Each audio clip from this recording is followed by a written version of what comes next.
edhe pas konferencës. Pavarësisht se gjithë ambienti është përpjekur ta sfumoj pak kohët e fundit. Besoj që nga ajo, sepse ne deklaruam edhe ditë e analizuam pak të situatën e Brojës edhe ditën e djeshme në studio, por që po të shikoje pas konferencës pati një lloj një broja në qendër dhe që u fliste gjithë grupit futbollistëve, nuk e di, ndoshta edhe për ta qetësuar në aspektin psikologjik. Dhe unë mendoj që realisht është një lojtar, ne dim se çfarë aftësisht, çfarë parametra ka dhe ne prap, sepse Alba ka, e tham dhe dje, ka gjithmonë pikpyetje mbi Brojën që ndoshta ne kemi mbi vlerësuar. Por realisht kur e ndjek rregullisht një skuadër dhe kur e ndjek rregullisht një futbollist, siç thot edhe Vini, kur ndjek kampionatin italian që e komenton vazhdimisht, ti e di se ku ishte mirë Ramadani. E di cila është pika e fortë e Berishës më shumë se ai tifozi që nuk e ndjek kampionatin italian.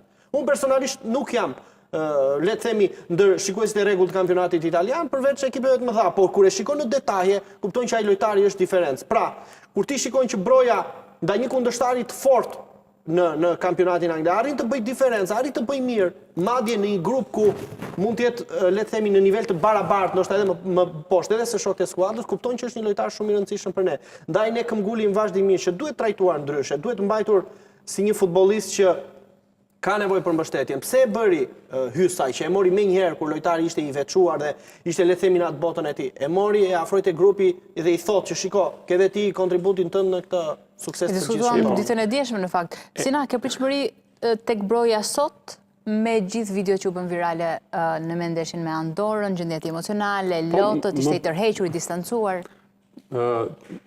Ti beson, Alba, për shembull, që ambienti i panajirit librit mund të bëjë mirë?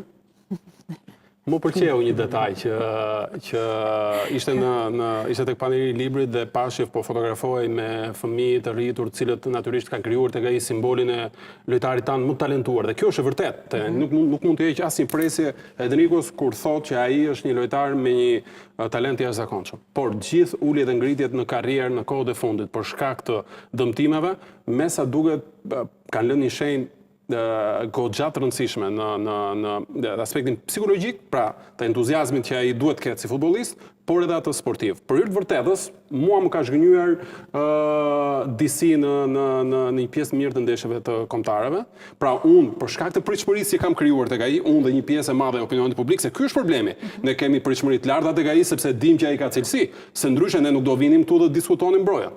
Pra, në këtë aspekt, unë natyrisht kam pritur më shumë nga Broja dhe pres më shumë nga Broja. Por ka edhe një handicap. E vërteta është ai me Burnley nuk po luan.